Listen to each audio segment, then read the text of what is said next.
프리미어리그 22라운드가 마무리되려고 합니다. 황희찬의 입지가 흔들리고 있는 최악의 상황, 울버햄튼 대 첼시 경기 외에는 모두 마쳤습니다.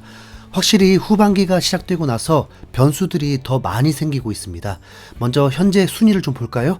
리버풀이 한 경기 덜 치른 상태로도 2위 아스날과 6점 차로 앞서면서 우승이 더 유력해지고 있습니다. 리버풀은 브렌트포드와의 경기에서 깔끔한 2대0 승리를 거뒀는데, 브렌트포드의 감독인 토마스 감독은 경기 후에 확실히 리버풀이 아스날, 맨시티보다 더 강하다고 자신있게 어필을 했습니다. 리버풀 순위를 역전시키려면 아스날이든 맨시티든 지금부터 정경기 승리를 해야 가능할 수 있는 계산입니다. 프리미어 리그는 아직 16경기가 남아 있습니다. 정경기를 승리해도 리버풀이 절반은 승리하지 못해야 가능한 시나리오이기 때문에 현재까지 15승 5무 1패인 리버풀이 그렇게 무너지려면 토트넘처럼 살라, 반다이크, 흐라벤, 알리송, 소보슬라이까지 동시에 부상을 당해줘야 가능할 것입니다. 프리미어 리그에서 우승한다는 게 정말 쉽지 않은 만큼 나머지 팀들이 우승을 못했다고 해서 매우 억울해하고 그럴 일은 아닙니다. 분명 4위 안에 드는 거, 운 좋으면 5위 안에 드는 게 가장 첫 번째 목표가 될 테니까요. 8위였던 맨시티는 어느새 4위까지 오르게 되었습니다. 맨시티 걱정할 건 아니라고 했었죠. 맨시티가 첼시, 뉴캐슬보다 높은 순위가 된 건 다른 거 없습니다. 이기면 돼요. 맨시티는 1월에 리그 3경기에서 승점 7점을 거뒀습니다.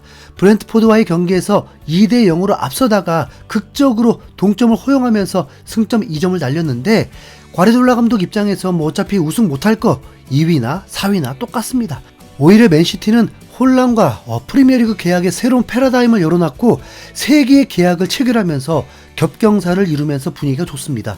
혼란은 맨시티가 소송에서도 패배하지 않는다는 확신인가 보죠. 10년 계약으로 보너스까지 모두 받게 되면 7,500억이 넘어가는 계약입니다. 주급이 15억 정도고 1시간에 8천만 원 정도를 받으면서 대기업 연봉을 1시간에 받게 되는 그런 계약을 해버렸습니다. 맨시티가 무조건 순항할 거란 건 아닙니다. 이제 파리 생제르맹과의 운명의 시간도 있고 결국 플레이오프를 치르려면 체력 고갈 문제는 그대로 이어지는 거니까요. 거기다 첼시가 홈에서 울버햄튼을 상대하는데 첼시가 이기면 바로 순위 역전입니다. 노팅엄은 이변은 아닌데 사우스햄튼마저도 이기면서 확고한 3위 팀이 된 상태입니다. 저는 결코 노팅엄이 4위 안에 계속 머물 거라고 생각하진 않는 한 사람입니다만 정말 부럽습니다. 노팅엄 진짜 저비용 고효율. 그리고 살짝 이변이 일어났는데 뉴캐슬이 홈에서 매우 강한 거 아시죠? 그럼에도 본머스에게 4실점 대패를 당하면서 충격을 받게 되었습니다. 본머스는 토트넘과 맞먹을 정도로 부상자가 속출하고 있는데 그럼에도 상승세 뉴캐슬을 초토화시켰다는 건 올 시즌 정말 경기 예측 불가능하다라고 밖에 할 말이 없습니다. 봤니 엔지? 본머스는 해내거든? 그리고 아스날이 홈에서 아스톤빌라와 비겨버리면서 승점 2점을 날렸고, 보통은 이런 경우가 일어나면 매우 흡족해하는데 토트넘이 저지경인데 전혀 상관도 없는 팀의 결과가 무슨 의미가 있겠습니까? 토트넘과 연관 있는 팀의 상황이나 볼까요?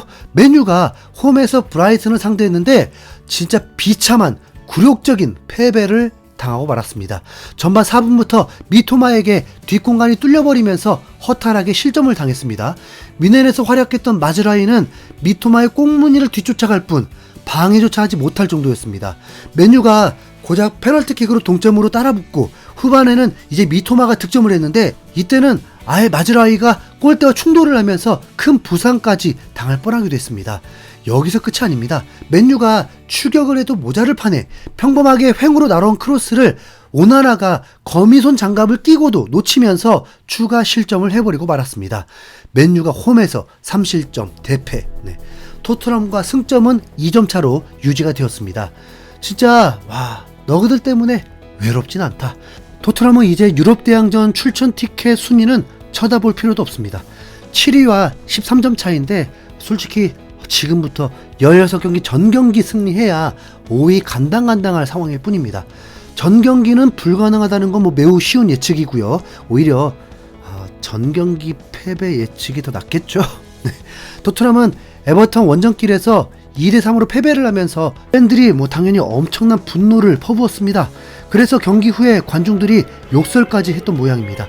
그런데 그 상황에서 손흥민이 나서서 가슴에 손을 얹으면서 미안하다고 사과를 했습니다. 누구보다 마음이 쓰린 손흥민일 텐데 이런 상황에서도 동요되지 않고 팬들을 달래주는 멋진 모습이었습니다. 이 영상이 현지 팬들에게도 공유되자 팬들이 오히려 욕설을 한 원정 팬들을 비난하면서 손흥민에게 이럴 수 없다고 강하게 비판을 했습니다. 손흥민은 진정한 팀 리더야. 그가 사과하는 모습 보니까 마음이 아프다. 그가 자랑스럽다. 지금 토트넘 레전드에게 무슨 짓을 한 거야? 배은망덕하다. 이게 손흥민 탓이냐? 부상도 손흥민 탓이고 전술도 손흥민 탓인 거야? 경기 결과가 아무리 안 좋았어도 손흥민은 항상 예의 바르고 팀을 위해 최선을 다하지. 왜 그들은 그런 손흥민에게 저런 최악의 행동을 보여주는 거지? 이 상황에서 손흥민이 팬들을 달래는 모습을 보니까 진짜 인간적으로 너무 멋진 선수란 생각이 든다. 이런 모습은 정말 귀하니까. 현재 런던은 새벽 시간이 되었습니다. 그 사이에 엔지 감독 경질 소식은 나오지 않고 있습니다. 에버턴전에서도 동행했던 레비 회장이 3실점을 하자 중계 카메라에 비춰졌는데 그건 다름 아닌 엔지 감독을 경질할 거냐 말 거냐였겠죠. 그런데 풋볼 런던에 의하면 엔지 감독이 토트넘과 4년 계약을 하면서 지금 경질을 시키면 1200만 파운드의 위약금, 즉 200억 원이 넘는 위약금을 지불해야 한다고 합니다. 그러니까 이게 토트넘이 비즈니스적으로 수익을 극대화시키려고만 하는 입장에서 또 200억이 넘는 위약금이 발생한다는 건 매우 치명적일 수밖에 없죠. 어쩌면 레비 회장은 위약금 때문에라도 경질을 미루고 있는 것일 수 있습니다.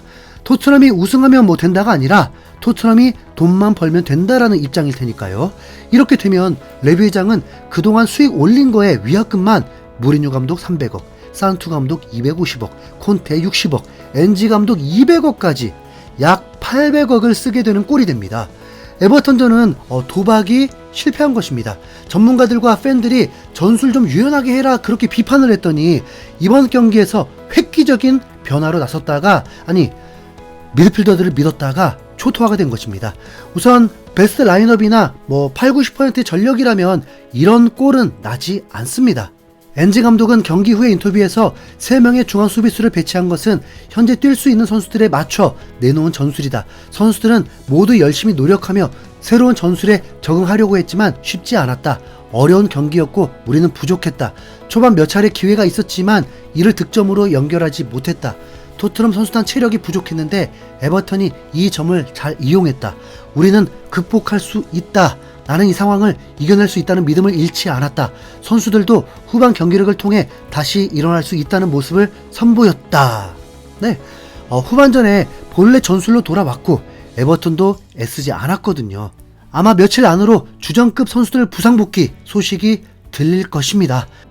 아직 신에게는 12척의 배가 남아있사옵니다. 손흥민에게 아직 컵대회가 남아 있습니다.